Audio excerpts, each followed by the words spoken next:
Here's to the moment.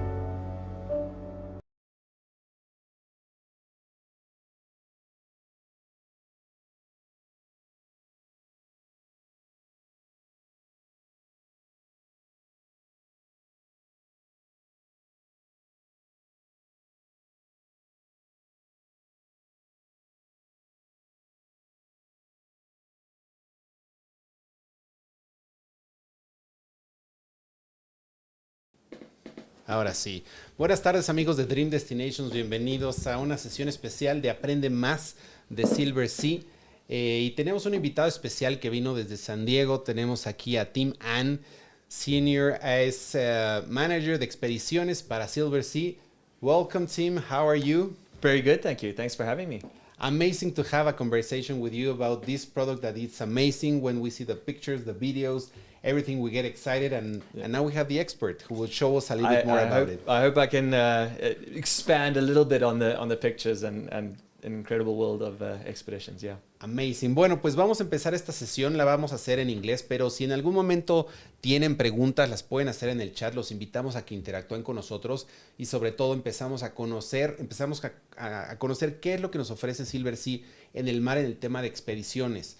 Vamos a tocar diferentes servicios que se ofrecen bajo este abanico de opciones, pero también diferentes itinerarios que prácticamente es la razón por la cual SilverSea hace estos productos muy importantes a nivel inclusive país, porque a la gente le encanta hacer este tipo de experiencias y queremos sobre todo, si ustedes están planeando una experiencia como esta con SilverSea, pues que se enamoren más del producto como lo estamos haciendo también nosotros. Pero bueno, Tim, back to you. Let's start with a presentation. I think we have a short video to showcase what SilverSea is offering in terms of expedition. Yes, it's our new brand video. So as a company, 31 years in existence now, and I love the tagline to finding more. I think it's very indicative of our brand and our approach to delivering the destinations around the world. Okay, well, let's see it. Here it is.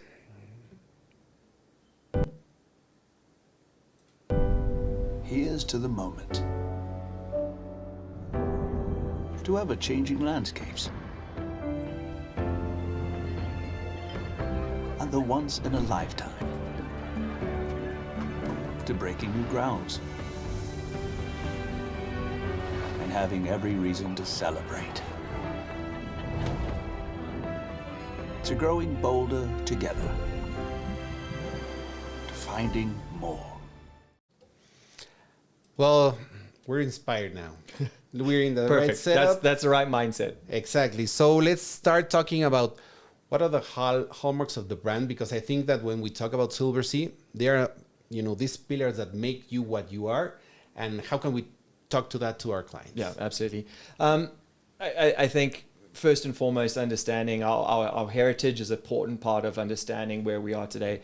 So as I mentioned, 31 years now, but we started as a small European-based Italian company with a focus on small ship, luxury, all-inclusive travel. We've always been sort of the brand that's pioneered. We've led in terms of destination delivery, go to more destinations than any other company. But it's, I think, one of the most fundamental hallmarks of our brand is definitely centered around how we deliver the product on board. The level of service and staff that just bring the anticipatory service to our guest experience, and that manifests in the cuisine and in the service and the bars and things like that. We pioneered being the only cruise company to have butlers across all suite categories and things like that. So obviously there's a very strong focus on the forward-facing service elements, the small, more intimate ships, and then the destination delivery. I think kind of sum that experience up. Amazing. Bueno, pues platicaba un poco, Tim, de justamente los pilares o de esta distintivos de la marca, que finalmente es una marca que fue muy pionera en muchos temas, sobre todo a nivel lujo, en nivel el hecho de tener el servicio tan especializado, y que finalmente cuando pensamos en SilverSea Expeditions es traer eso un poquito más a un nivel más profundo, y pues combinando con destinos únicos, que es justamente uno de los siguientes puntos que le vamos a preguntar. You talked about unique destinations. Can you expand a little bit more? Yeah, absolutely. I mean, and I think when I break it out into the expedition portfolio in particular, I think we go to even more unique destinations. I think it's worth recognizing that the classic segment is focused. We've got our strong deployments in places that are reasonably common, like the Mediterranean, but we have the Grand Mediterranean voyage going for 70 odd days, the entire way around it.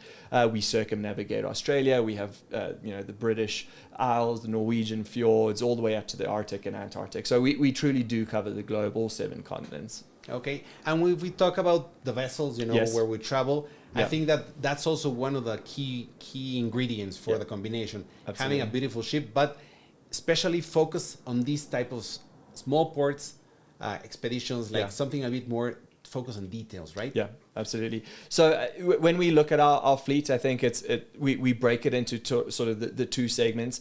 So the classic cruising portfolio is going to your more traditional destinations around the world. You can see the 3 different classes of ships that make up that segment. Our newest additions are the Nova class, as it's called, the Silver Nova and the Ray. And these are absolutely pioneering vessels. They've been designed forward-looking in terms of how the industry is evolving. They've got hybrid battery technology so that it can be connected to plug-in land-based power sources. They're asymmetrically designed to really open up the destination from a visitation perspective. One of the staff captains on board was telling me that there's 6 feet of personal space if every single person was on the pool deck at one time, which, when you start talking about the space to guest ratios and things like that, really just, industry leading and benchmarking, 10 different dining venues. We're pioneering a program called SALT, which stands for Sea and Land Taste. Mm-hmm. This is on our classic ships, but it's again, sort of blending the destination with the culinary and the immersion across those 3 sort of parallels, bringing the local cuisines, the beverages into the dining experience on board with cooking classes, shore programs, the bar service. Wonderful side of the classic program. Y platicando un poquito más a detalle ahorita con Tim con respecto a los destinos, obviamente, punto bien importante porque estamos accediendo a destinos un poco más pequeños, puertos más pequeños y sobre todo recorridos más diversos, que es una de las cosas que siempre vamos a hacer mucho énfasis con SilverSea. Y si nos vamos a la parte de expedición, bueno, pues cubrimos de polo a polo todos los mares, diferentes puertos y sobre todo experiencias y un poco más únicas, que es justamente lo que vamos a empezar a explorar más a detalle. Pero si nos vamos a la flota ofrece desde el crucero más tradicional, por así decirlo, aunque una vez más nos vamos a 31 años de experiencia a nivel lujo y sobre todo entender cuáles son las necesidades de estos pasajeros que quieren un poco más, que necesitan más espacio, que necesitan más servicio, más atención. Y en la clase más nueva, pues también el poder tener espacio para ti mismo, tener cabinas más amplias, tener una combinación ideal de la experiencia en tierra, traída también al mar con todo el programa de intercambio a través de SALT, que lo hemos platicado en otras ocasiones, el poder disfrutar comida local a bordo y cocina o recetas locales dentro de los restaurantes principales. Así que todo eso lo encontramos en SilverSea. Y ahora nos vamos a ir directamente al tema de expedición. Now let's go directly to our main point today. Perfect. Talking about expedition. Okay, where do we start? If we talk about expedition, what is expedition cruising? Yeah, I think obviously as a brand, we got into the expedition space in 2008, and I think the amount of time that we've been in the industry, we do a lot of our own market research to really understand the core drivers that are impacting the guest decision making when looking at expedition travel, and I think by nature, we're talking about remote parts of the world that are inaccessible through traditional styles of travel. But everything as a common thread is centered on guests with a mindset of deeper exploration. They want to be educated. They want to feel enriched about visiting these destinations. So they're coming with a very curious mindset. I think all of the other elements, there's wildlife or culture or the scenic beauty of different destinations in a world, which are their own draw. But definitely the common thread that ties the mindset of the traveler as well as the experience is the enrichment in the destination, to immerse themselves deeper and get a better understanding of where they visited.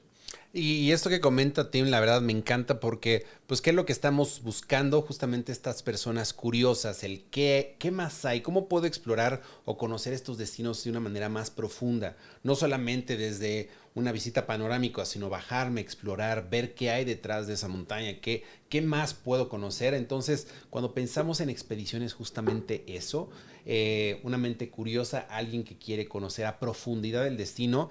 Y bueno, pues es lo primero que tenemos que empezar a ver.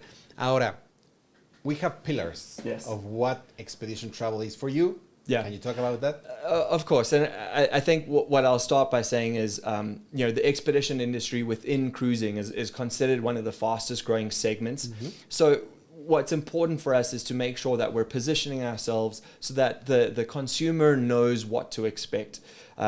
And the first pillar for us, which is an important one that we stand on, is we are the brand that's really driven the evolution that the expedition segment has seen since our entrance into it. And I'll, with a lot of respect, acknowledge other companies have been doing expedition for longer than us. I'm not trying to say that. But in 2008, the company definitely recognized that there was this missing piece, so to speak, of the puzzle. Expedition travel is about the destination, and we 100% believe that giving our guests the best experience in the destination is the most important part of it. But there is, or was definitely, an opportunity in terms of the level of service, the hospitality, how the ship itself allowed the visitation in these destinations. And I think that's one of the important pillars that we stand on, and the evolution that the industry has seen from that. I think the other sort of focus that we really want to talk about is, as a brand, we've driven the evolution, but in a pioneering way as well. We were the first expedition company to ever go to Bangladesh, for example, the first expedition company to ever get permission to land zodiacs in South Africa. And throughout the presentation, I want to unlock a few other firsts in terms of how we constantly are focusing on elevating the guest experience and the seamless journey, the door to explore. That's another example of how we're not just focusing on the cruise experience in destination, but really trying to elevate it, make sure that the travel journey, the entire experience is really a core focus of ours. And the final thing, you were speaking about in the classic segment, we've always prided ourselves in having a 1:1 crew to guest ratio. And in the expedition space, there's a couple of other metrics or ratios which I think are very important to help guests understand. And if I may, I'll explain it in a slight analogy. I'm from South Africa, and I think a lot of people understand the safari experience. You're going to these beautiful lodges, going off in the game drive vehicle, and having that experience. I think the description and where these experience ratios, so what we're talking about is the guides, the marine biologists, the geologists, the historians. We have some of the biggest teams of expedition staff in the industry. And the analogy would be like going on a game drive in a small little vehicle with one guide and 10 guests versus going on a big bus with one guide and 40 guests. And obviously in different parts of the world, this manifests slightly differently. I think in the next image, you'll see there's like a video showing the use of the zodiacs as a tool to deliver these programs. So for us, we call them the experience ratios, but your guide to guest and zodiac to guest ratios, we benchmark at the top of the industry across all of our destinations, because so much of our focus is maximizing the amount of time that guests can actually spend in a destination exploring. So that's why these ratios are something that we feel are an important pillar of understanding how we focus our delivery in destination. Bien importante, o sea, ahorita estamos viendo el tema de los pilares que tiene SilverSea a nivel servicio, obviamente, los estándares, pero lo más importante, y creo que es donde hemos ahondado más ahorita, es la experiencia de cuánta gente normalmente está disfrutando la experiencia por guías o como acompañantes, y en este caso es 1 a 10, así que el ejemplo claro lo tenemos en estos Zodiacs, donde es un grupo pequeño, no es un autobús, no es un barco que a lo mejor no te permite llegar más cerca, sino que siempre la experiencia va a ser, como decía Tim, a nivel safari, por ejemplo, un auto pequeño o un vehículo pequeño para ver esas experiencias aquí. Pues este es un claro ejemplo de cómo se experimenta una inmersión en el destino de una manera muy cercana y sobre todo con una cercanía con el conocimiento y con la experiencia local. Tim, I think this is one of the most important aspects about the expedition, because as you were saying, we're not looking at huge buses. We're talking about small groups. Yeah. We're talking about having the opportunity to interact with locals, to interact with the guides, the knowledgeable people who will make our experience even better. So I think this is one of the main focus that we should always talk about.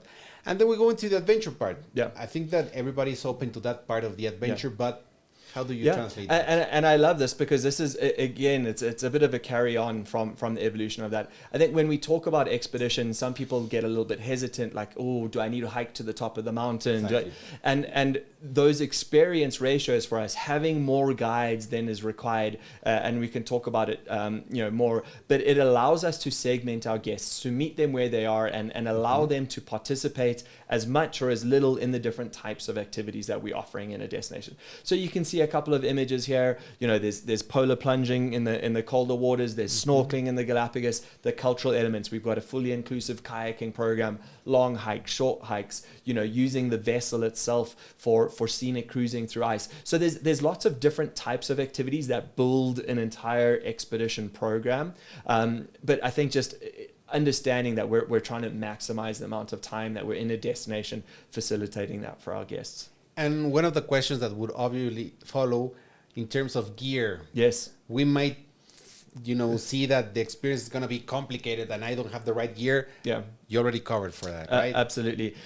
So I think I'm in the hottest week in Mexico City for the year so far. Right? So no one's got any of this. I understand that. But the first thing I'll do, when we're up in the Arctic, when we're in Antarctica, the temperature is normally about 0 degrees or above. Obviously with wind chill, it can come down a little bit, but it's the same sort of gear that if you're going on a ski vacation or a snowboarding holiday. So that type of equipment is roughly the temperature that you're going to be experiencing.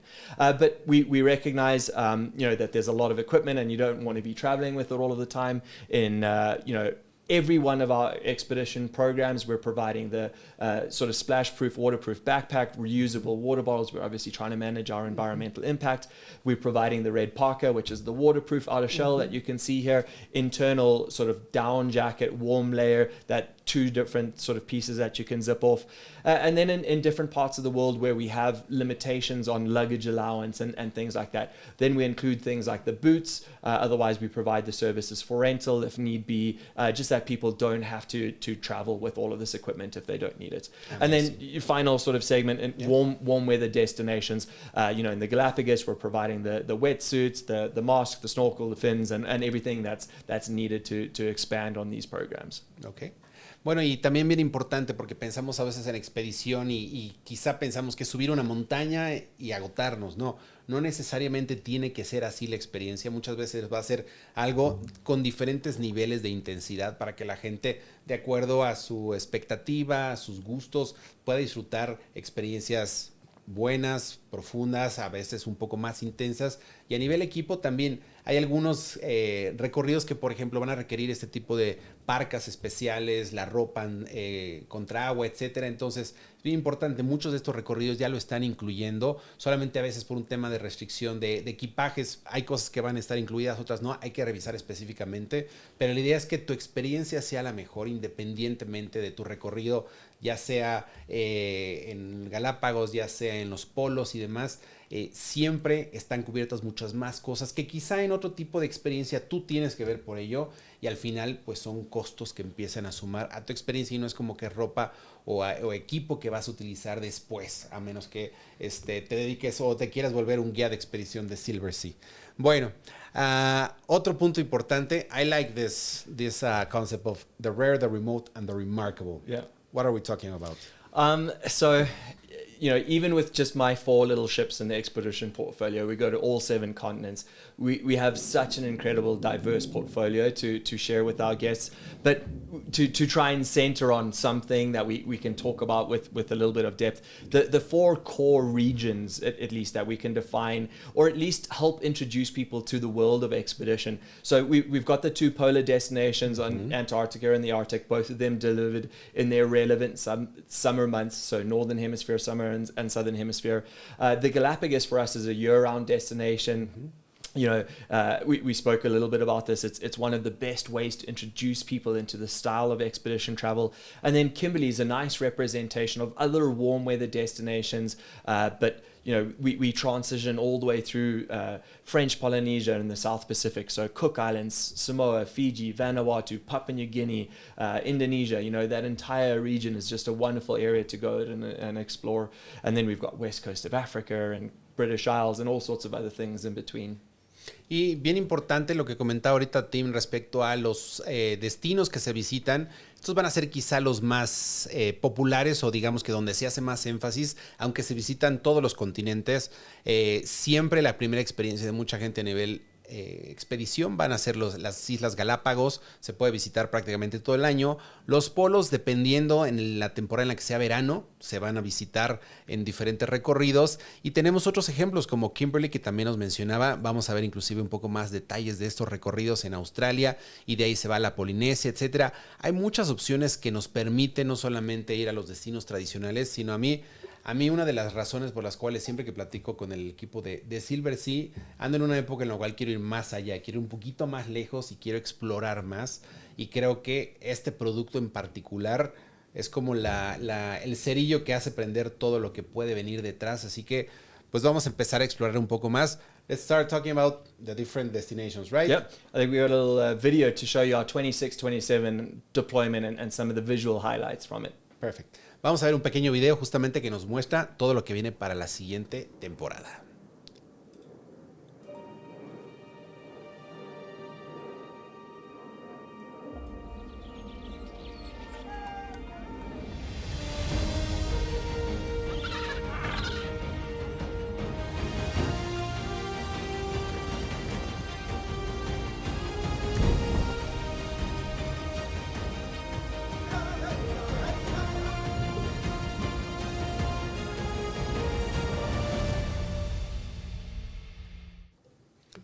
Bueno, pues más o menos se dieron cuenta de los recorridos. Ahora vamos a empezar a ver cada uno de ellos. Tim, let's start with the Galapagos. Yep. You were saying, if we're talking about first-time experience, the Galapagos would be a great idea. Absolutely. I think for the first and foremost reason, the Galapagos already is known. People have heard about it. They know about Charles Darwin and the voyage on the HMS Beagle. So it already has sort of its place in intrigue in people's mind. And I think when we look at how we as a company deliver it, from an experience perspective, it's one of the truly best ways to explore the experience. I like this slide. I think it's a good way to start looking at, when we spoke about some of our core pillars, how we don't just focus on the cruise experience, but looking at the journey, making sure that we're doing our best to facilitate arrival in the destination. So our Galapagos program starts with 2 nights pre-voyage in Quito, in the capital, at the JW Marriott. And from that point, we have the group together. So we're responsible for the transfers, the luggage. We have charter flights, private, just for SilverSea guests from Quito out to San Cristobal in the islands, where they then, similarly transfers out to the ship, everything that's required, the full cruise experience. So that's, you can see here, it's all inclusive. So we're including all of the shore excursions, all of the meals, the beverages, the gratuities, the Wi-Fi, everything that is happening in that entire program. And then, on the back end, so the return flight charter from San Cristobal back to Quito for the end of the voyage. So I think really just understanding that, I like how this reiterates that focus. That we're wanting to make sure that we're taking care of our guests for the entirety. Y bien importante, bueno, pues hablando un poco de los pilares que tiene SilverSea, aquí lo vemos como justamente esta experiencia prácticamente toda completa, en la cual se incluyen las noches pre-crucero en Quito, los vuelos charter, la transportación, el viaje con todo, ahora sí que todos los servicios incluidos, las excursiones. O sea, si hablamos de experiencia integral, esta va a ser de las experiencias más completas que vas a tener, y que finalmente lo que queremos es eso, no tener que tú ver por tu cuenta, contratar servicios, ya están incluidos. Y creo que ese es justamente, si pensamos en una primera experiencia, es parte de lo que queremos que sea fácil, sencillo, que el pasajero prácticamente solo tenga que llegar a Quito y SilverSea se hace cargo de todo lo demás. Perfect. Now, I like that. I like when people talk about you because you're doing good, right? Yeah, absolutely. And this is, I think you've got the gist. I'm not very focused on I want people to see the expedition product through the lens of SilverSea, with an expectation that everything is going to be, above and beyond when it comes to the level of service. But it is nice when we get sort of outside validation. And I believe we're the only Forbes recommended product in the entire archipelago. And this is, Forbes is an independent body that I think is very well known for its benchmarking standards, and I just love that the destination has been recognized. One of our venues, the grill for that. That if we look at the venue, if we think about traditional expedition, it's very different. Absolutely. So this is one of the two dining venues on board, but you can see, I mean, everything about the vessel in the Galapagos is purpose built for that destination. She's a super yacht purely designed to deliver the expedition product as perfectly as possible in the Galapagos. Just while I'm thinking about it, one of the other reasons why the Galapagos is such a great introductory point for us is because it naturally lends itself to multi-generational travel. So when you're thinking about grandparents wanting to take their grandkids, instead of going, no offense, but to Disneyland, they then get to go and see the real Mickey Mouse and the real sea lions and the real, it's a very different educational experience for us. I spoke about the guide to guest ratio, very important for us. We have the highest, the largest team, the highest guide to guest ratio in the Galapagos, because we want to make sure that we're meeting our guests where they are. We're able to give multiple different types of interpretation and opinion, and bring the destination to life. Bien importante, justamente mencionaba Tim que estos barcos están creados justamente para que tu experiencia sea integral junto con el recorrido. Hablaba sobre obviamente estos reconocimientos que le da Forbes, por ejemplo, a una compañía como ellos por el nivel de servicio, la calidad y demás, pero también hablando un poquito más allá es una compañía que se ha dedicado a que la experiencia no solamente sea única para ti, pero inclusive si piensas en viajes familiares como una expedición, este es un gran producto introductorio porque no necesariamente toda la vida, como decía, vamos a ir a Disney. We love Disney. Yes, of course, as I said. No offense. I know, I see that. Pero decíamos, Disney va a ser una experiencia muy linda, pero pues siempre pensamos en un legado, en dejarle más a la gente que quieres.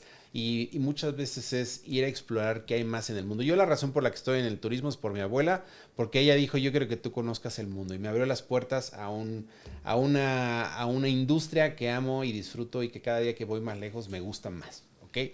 Entonces, ¿por qué no pensar en eso, en esta primera experiencia para este tipo de pasajeros en los cuales los abuelos, por ejemplo, quieren viajar con los nietos y mostrarles que el mundo es más grande y que hay más detalles y que hay mucho por explorar? I love the idea, and I do love Disney, but I do love exploring. I'm not sorry. Next. Yes. This is the first time that I get in depth with the Kimberly. Okay. What's the Kimberly for people who haven't heard about it? Yeah. I mean, Kimberly, first off, is just the name of a region. But specifically, we're talking about a region in northwestern Australia that is probably some of the most remote coastline and undeveloped in tropical senses around the world. And from our perspective, I think Kimberly represents everything that I spoke about when we talked about the sort of pillars of what expedition travel is. It's got elements of cultural significance. It's got the scenic beauty. It's got wildlife. It's a wonderful manifestation of all of the types of experiences that you could look for in a destination. This is one of the itineraries that you have there. Yeah. And as you were saying, it's an unexplored, because when we're looking at the map of Australia, usually we think about the southeast, not the northwest of Australia. And just by looking at it, what are we seeing here? Yeah, I mean, I think this is a little bit of a representation of what I was saying. There's a little bit of everything in the destination. This is a view, it's called the King George River, and there's two twin waterfalls at the either end of it. So heading up here in your Zodiacs, looking for the wildlife, but they talk about billions of years old in terms of the sandstone. So it's got visually, it's absolutely spectacular to get out and start exploring. Obviously, Australia is known and iconic for its marsupials and its unique species. These are little rock wallabies. So looking for the wildlife as we're exploring along the shorelines. Australia, you know, I've seen some incredible photography here, so it's definitely got some both the macro and the micro elements, if I could use that analogy. So, you know, incredible little malachite kingfishers and things like that, as well as some of the largest saltwater crocodiles in the world. So it's got a nice diversity in terms of the wildlife that you get to see in the region. And you were talking, we were before the conversation about the tides. Yes. Seeing this phenomenon is amazing, right? Yeah. So I love this. You can see this is at low tide at one of the landing sites, and during the same landing site at the same day, you know, you get about a 9-meter tidal variations. Obviously, at different times of the lunar cycle, it's slightly different. You get king tides and all of these things, but the tidal impact in the Kimberley is an important part of delivery of the program. And yeah, so you can see, you know, now the tide's up and the transition in the landing site, but the tidal variation in the Kimberley is another great example of why getting your guide to guest and zodiac to guest ratio is so important to us. So there's a couple of destinations. I think we got a few images of them, of Montgomery Reef. And this is one of the, okay, so let's talk about the cultural element first, and then I'll expand on. Okay. Yeah, so I think you know, here you've got one of the Aboriginal traditional caretakers of the land. They greet us at the beach. We arrive on our zodiacs, do a smoking ceremony to they say welcome you to country, and then they talk about the rock art that is being part of their family and their culture for thousands of years. There's two specific styles of rock art that are found in this region. So this is the newer or the more modern style. It's called the Wajna style, and the other style is known as the Guion or Bradshaw style of rock art. They talk about it being about 30 to 40,000 years old. Wow. But just meeting the traditional caretakers of the land and hearing their stories is an incredible cultural element that connects you, as you say, to not the Southeast and the Melbournes and the coffee culture of New Zealand. Just a really authentic experience from an Australian perspective. So that's a wonderful sort of representation of it as well. I mentioned, you know, getting out and looking for some of the wildlife. Some really pristine mangrove swamps, getting out as the tide's falling, looking for the saltwater crocodiles as they're moving along the shoreline, looking for the mud crabs and things like that. Some wonderful opportunities to see some wildlife in that regard, yeah. No, and just by looking at this type of, you know, experiences, scenery, I mean, this is just amazing because it's something that you don't see. We'll talk about the rare, the remote, the remarkable. This is pretty much absolutely a summary of all that, right? Sorry, so going back to that original story. So David Attenborough, my sort of favorite natural historian in the world, called Montgomery Reef one of his 7 natural wonders in the world. And I'll try and describe the experience, because you arrive on the ship and it just looks like there's water. There's nothing that you can see. And then as the tide starts dropping, it looks like there's a spaceship coming out of the water. Wow. It's really quite incredible. So the next image you'll see on low tide, the complete sort of archipelago drains out, and you get these little rivulets that you then get out in the zodiac and you start exploring. And this is where that tidal experience is so important, because you know, there's other great operators that are in the Kimberley, no complaints to them. But if you don't have enough zodiacs and enough expedition staff to get everyone out there, then you're missing the core impact of this tidal variation. You know, you want to be on the water as the tide starts dropping and you just start seeing land. It looks like it's rising. Obviously, we know the water's dropping, but you know, then you start making your way, cruising up these little rivers. And yeah, it's quite a remarkable experience. Obviously, the reef, as it drains out, little fish get stuck, and the herons fly in, and the turtles and the sharks, and there's just so much activities. It's a really pretty remarkable destination to go and explore. Amazing. Yeah. Okay. So this is another great example of these tidal variances. In the top sort of north, whatever, I'll say the top right hand corner of the screen, you see there's a big body of water, I should say, and then this narrow passage in between it. And what's happening is you're getting a pinch between these two water bodies, and the tide drops faster than the water can escape from the lagoon. So every day, twice a day, as the tide turns, you get what's called the horizontal waterfall. And you can see sort of the watermark about a 9-meter vertical change over a very short distance. So yeah, just wonderful examples of unique elements in this part of the world. And I must say, I'm South African, so for me to talk so highly about Australia, I must tell you that it's...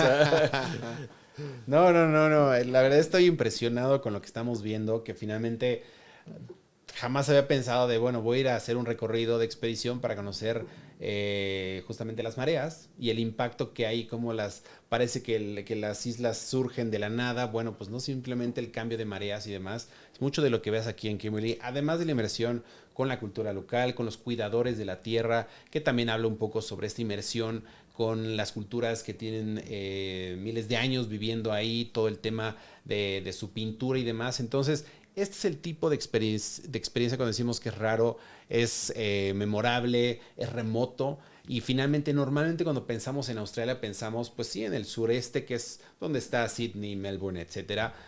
Quizá un poco enfrente tenemos Nueva Zelanda. Esta es una región que finalmente te permite ver lo inexplorado, pero sobre todo fenómenos naturales como este. Y esta última foto, bueno, pues que es como una cascada horizontal. ¿Por qué? Porque es tanta la variación ya entre el nivel de agua que parece como si todo se estuviera yendo hacia un lado y demás.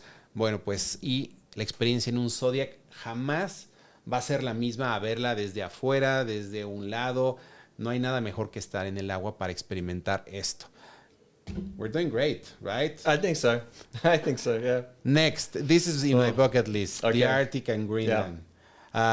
Totally different scenery. Absolutely. Totally different part of the world, but pretty amazing. Yeah, absolutely. And I think the first thing that I'll do is differentiate Arctic and Antarctic. They're very different experiences. The guest experience manifests very differently. And the biggest sort of single word answers that I can give to that is Antarctica is a lot more predictable in a very unpredictable way. Obviously there's weather and things like that, but the Arctic has more of that safari mindset. You need to look for wildlife. So I think those, I can take you to a landing site in Antarctica and I know there's going to be penguins there. The Arctic is different from that experience. Okay, let's start seeing the different parts. Yeah. Where do we start here? I think we can start east to west because that's kind of how the season evolves from our perspective. It's the area that becomes ice-free earliest on in the season. So the Norwegian Arctic, or the island of Svalbard, it's an archipelago that we're exploring. This is probably the most known element in the Arctic. This is a wonderful image of a destination called Bear Island, which you're sailing up on your northbound trip. So you leave Norway on your way up to this archipelago. Hundreds and thousands of birds just nesting all along the cliffside. It's a really great destination. But I think, Svalbard is a region, multiple different ways to get there, shorter trips, longer trips, fly in, some that you can see leaving from Tromsø, going up to Nordkapp, the northernmost point in Europe, and then on your way up. But as a general landscape, as an experience in Svalbard, there's 4 main tiny little settlements on the island. We say that the archipelago is has more polar bears than people. So in general, it's a wild expanse that's left there for natural for nature. I think from a visitation perspective, this is a little community called New Ellison, the northernmost post office in the world, but it's primarily a scientific research center for a number of different nations that have their high Arctic research programs. But in general, it's about the wildlife. That's the core attraction. So endemic Svalbard reindeer, a great example of it. But the environment, the tundra environments, over 250 flowering plant species. It's got a lot of subtle, really interesting elements that come in with the permafrost and the tundra environments. As a landscape and from a visual perspective, what you're going to see, the Dutch name for the islands is Spitsbergen or pointy mountains. So it has this sort of iconic visual approach from the southern end, but it's really just a remote wilderness area. Very iconic sort of image. You can see the glacier coming down. We spend a lot of time getting out on the zodiacs and exploring and looking for wildlife.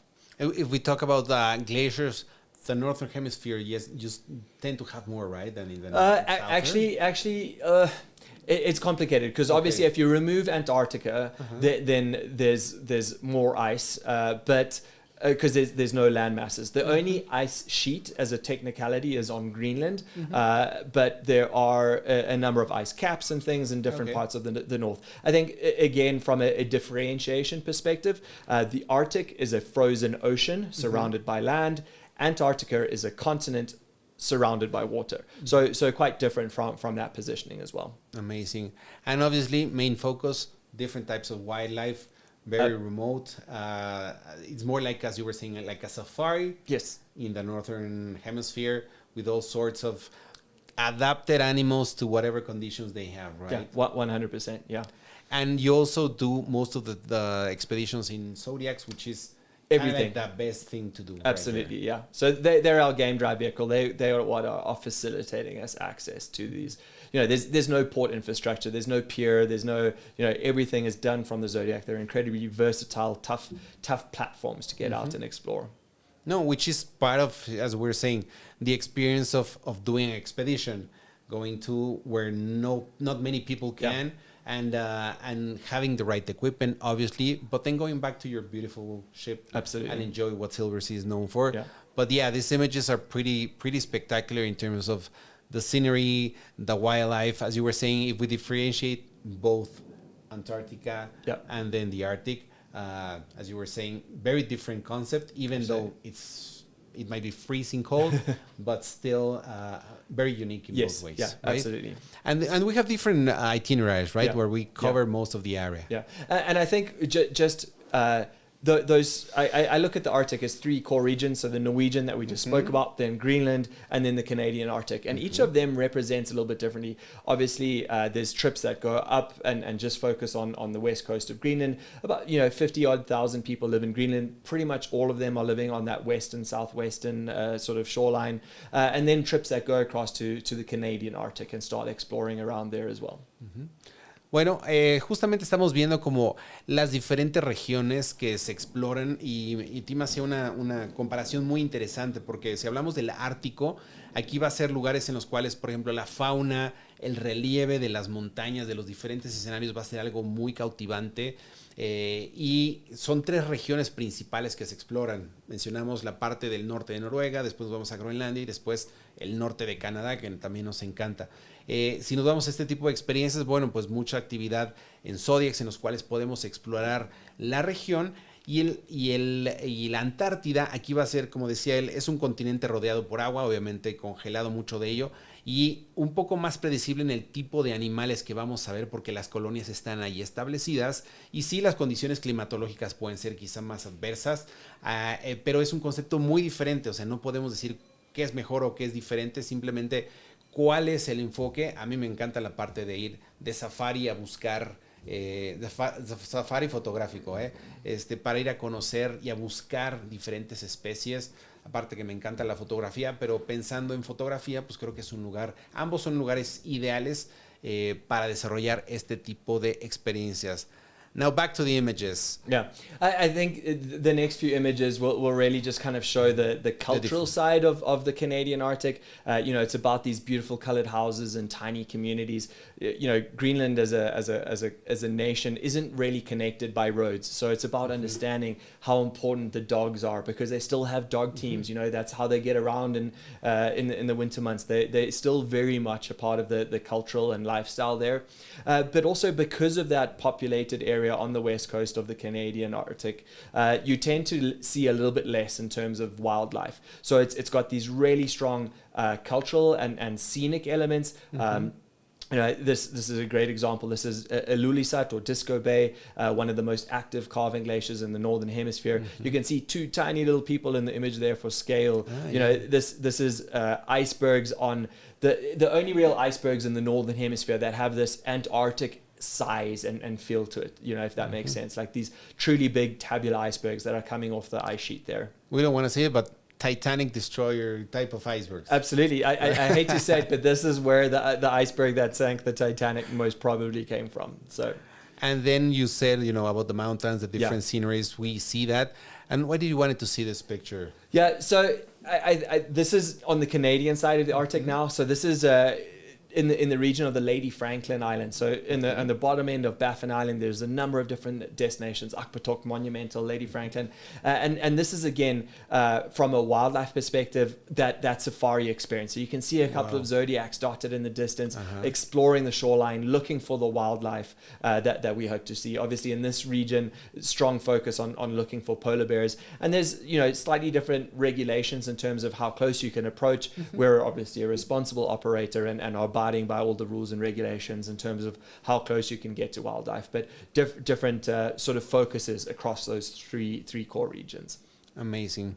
Bueno, pues es justamente como la diferente tipo de experiencia. Obviamente a nivel animales vamos a ver poblaciones más pequeñas y no es que únicas, y pues el oso polar finalmente es uno que tiende a estar solo, pero este es el ejemplo justo de cómo son estas experiencias en lugares, obviamente, con toda la seguridad, con todo el equipo adecuado, con los especialistas contándote cómo disfrutar la experiencia, pero al final, pues, encontrar diferentes tipos de animales marinos. Muchas veces, this is amazing, watching all these different types of birds adapted to this environment. Yeah. And the nights are amazing. So this I put in with a strong focus, because obviously the question about Aurora Borealis or the Northern Lights is something that comes up. But it's also really worth noting that for roughly 3 months of the season, everything north of Iceland is in virtual 24 hours of sunlight. We're in the Northern Hemisphere summer months, we're at 70, 80 degrees north for a lot of the season, and it's permanent sunlight. So opportunities to see things like the Northern Lights are definitely towards the end of the season as you get closer, sort of August, September, and you need to be in the right region, so southern Greenland and areas like that. But just it is possible, but not, so people think like, oh, I'm going to go see polar bears and the Northern Lights at the same time. Not very common. Yeah. No, y definitivamente para nosotros el tema auroras boreales es importante. Hay que recordar que para que las veas tiene que estar oscuro, y si estas expediciones se hacen en la temporada de verano, pues los días son muy largos, entonces la probabilidad es remota, aunque puede existir, pues es algo que se puede combinar, pero dependemos de los factores climatológicos y también pues de la cantidad de luz que hay en la región en ese momento. Now we're going south, right? Which is kind of like the grand finale. Exactly. Let's talk about the Antarctica. Yeah, absolutely. Antarctica, a destination unto its own. It's been called many things, but fundamentally one of the most untouched, pristine wilderness destinations on our planet.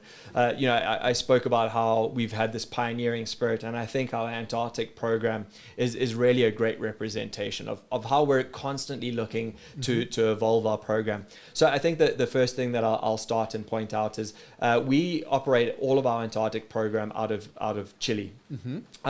The vast majority of the industry is out of Argentina. There's a little town called Ushuaia, which sits on the north end of the Beagle Channel. But in very quick numbers, Antarctica has grown from, in 2008, roughly 32,000 people that went down to about 150,000 people over this last season. And unfortunately, Ushuaia hasn't kept up with the infrastructural demands. And we made the decision to pull out of Argentina, and exclusively we are the operators out of the Chilean side of the Beagle Channel at this town, Puerto Williams. So our program starts in Santiago de Chile with the pre-night hotel, and then it commences with private charter flights, private terminal check-in at the airport in Santiago, all of the luggage and everything transfers, and then getting our guests down to Antarctica. Now, these are two sort of examples of the standard trips that will go down to Antarctica. The one on your left is pretty much what the vast majority of people are going to be doing. Okay. It's roughly a 10-day program.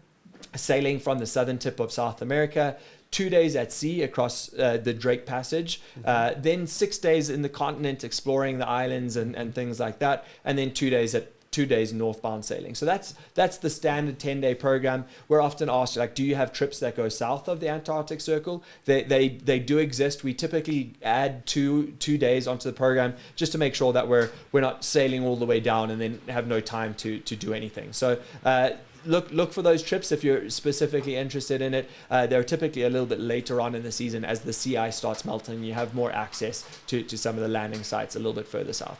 Ok, importante, bueno, rápido resumen. En este caso, si nos vamos al mapa de los programas de Antártica con SilverSea, bueno, mencionó Tim que básicamente se basan en Chile como puerto o como país de entrada antártica, empezando en Santiago de Chile, de ahí es mudarse hacia Puerto Williams y tenemos dos versiones. Estos recorridos son de aproximadamente 10 a 12 días, depende de lo que se haga, 2 días de navegación para llegar a Antártica, tanto de ida como de regreso, unos 6 días alrededor de esta península antártica y pues disfrutar los diferentes escenarios, animales, etcétera, como parte de la experiencia, pero pues es como normalmente se estaría haciendo una visita a esta región. Fácil. And we have a long season, right, for this experience? Yeah. So the Antarctic season runs from late October through to about mid-March for all operators. Yeah. Okay.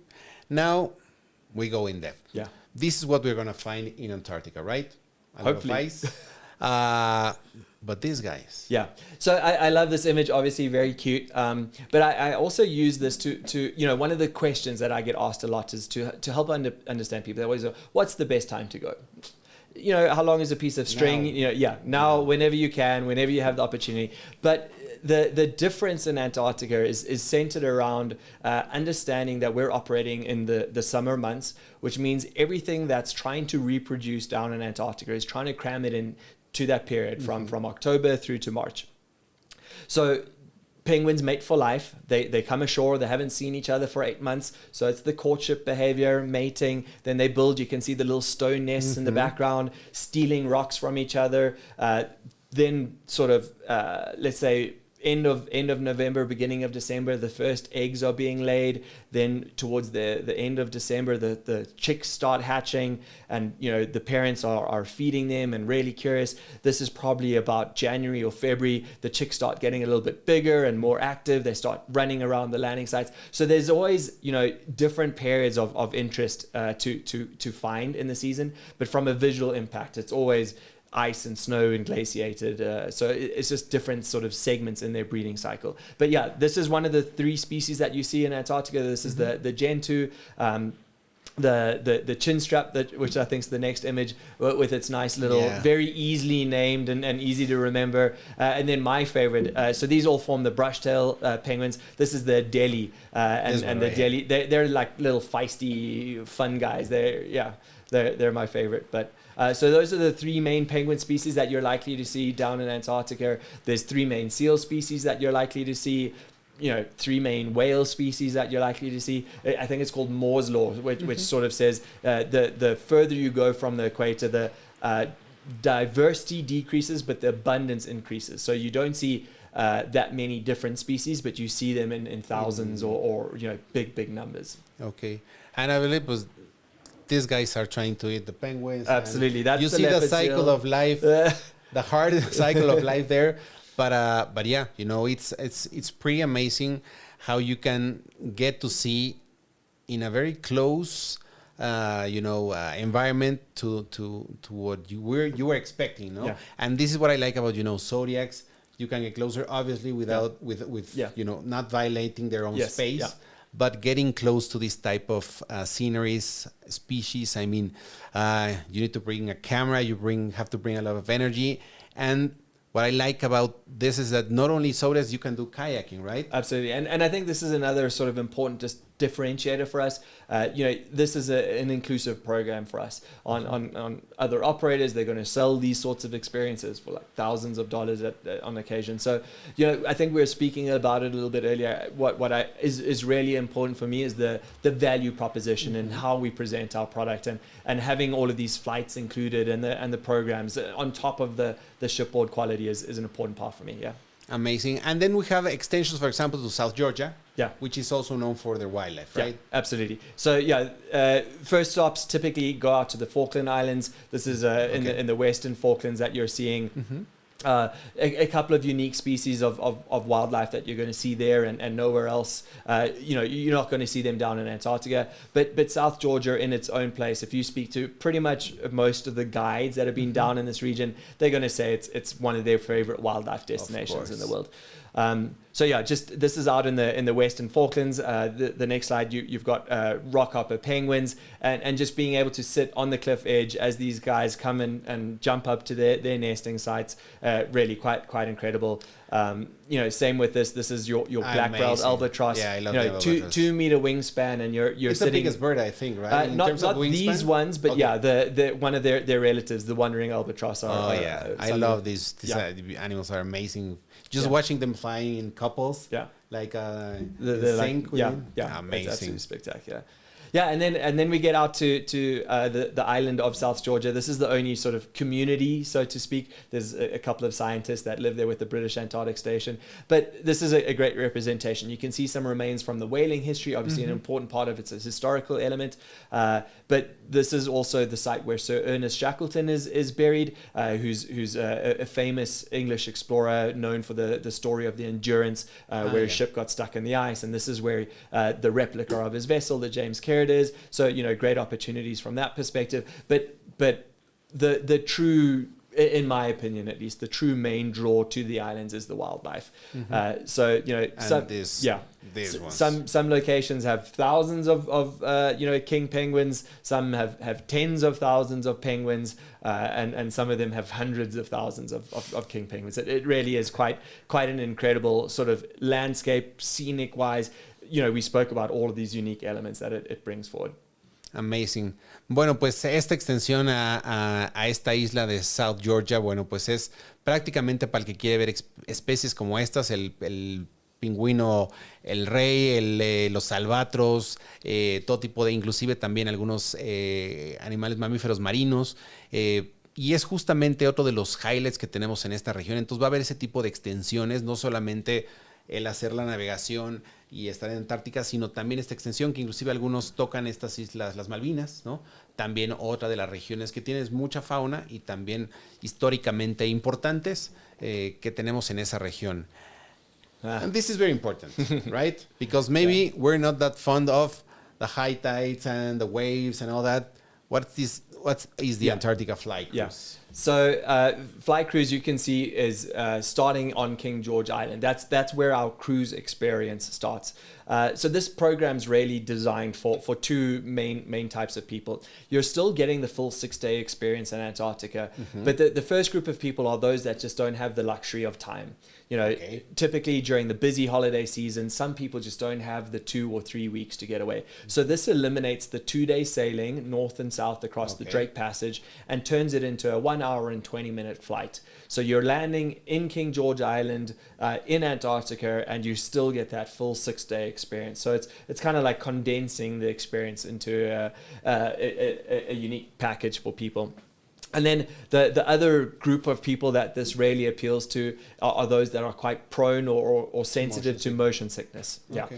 Yeah. So the Drake Passage is notoriously one of the rougher stretches of water, maybe a dramatized photo, so to speak.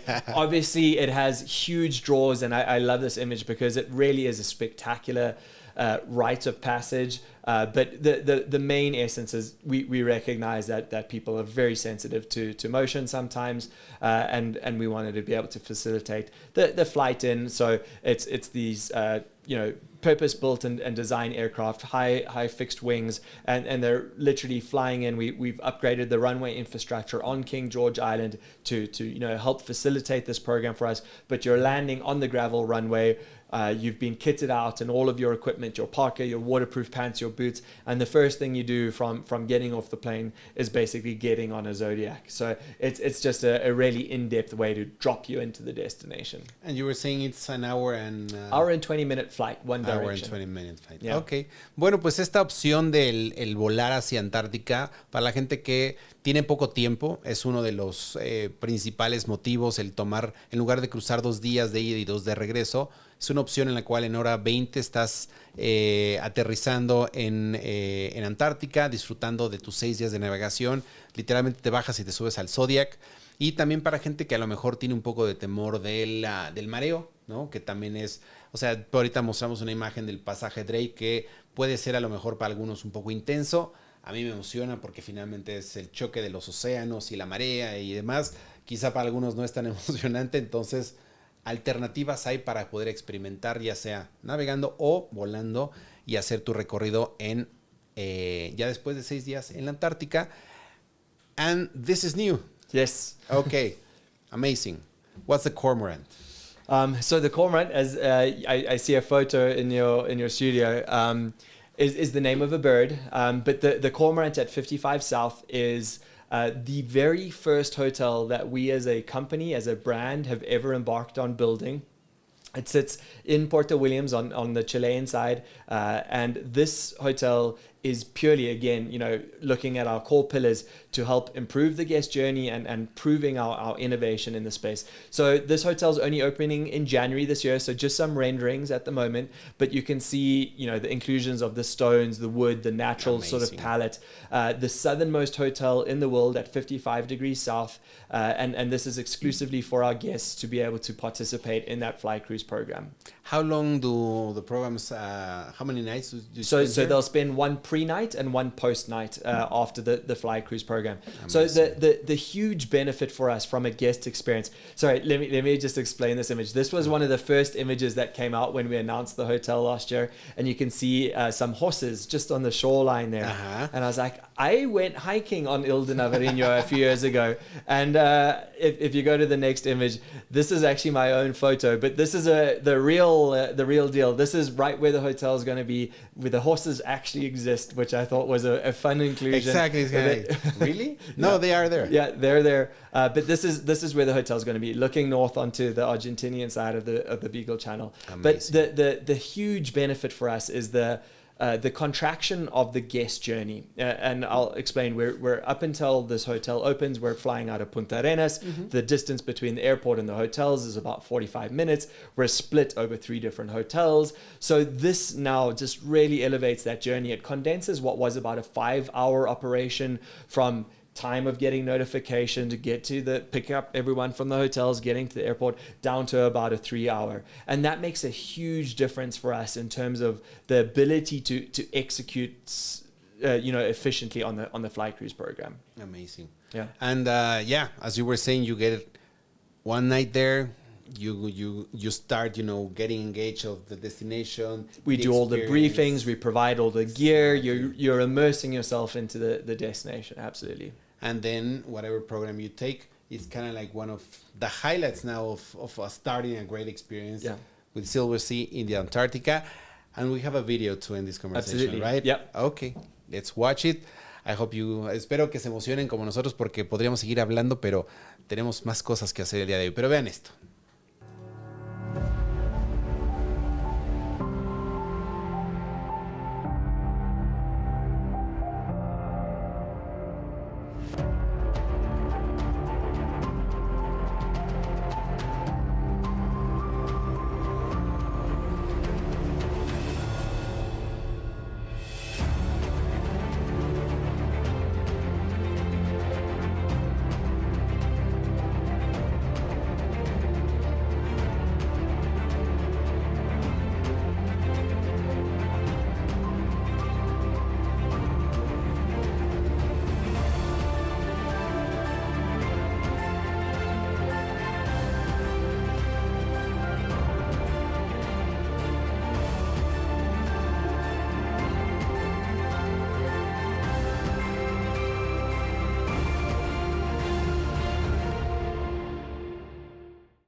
Your bucket list got a little bit longer. Yeah. Yeah, it's pretty amazing that there's somebody, you know, who thought about creating this type of product.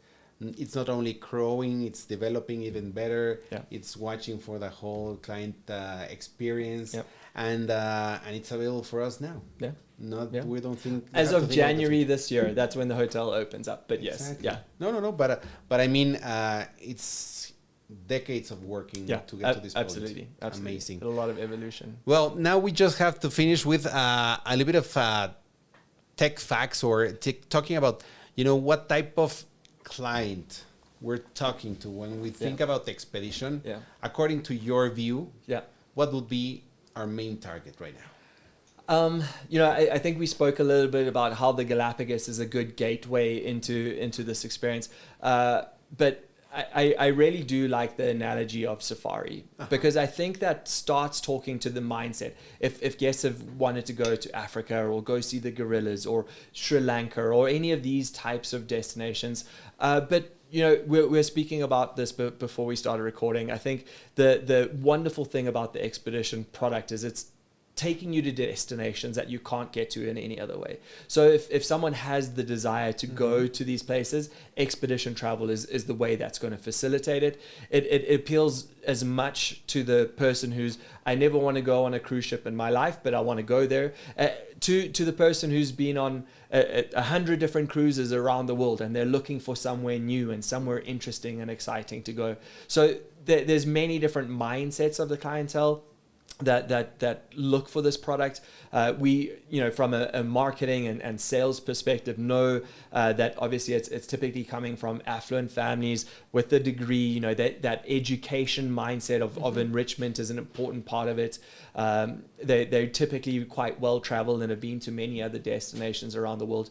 But as I mentioned earlier, you know, something like the Fly Cruise program, we get a huge number of people that have never cruised before because that's the way that they want to get access to these destinations. Bien importante es esta conversación de a quién le vamos a hablar o a quién le vamos a presentar este producto. Si tú te dedicas a vender viajes, bueno, pues es bien importante saber cómo iniciar esta conversación.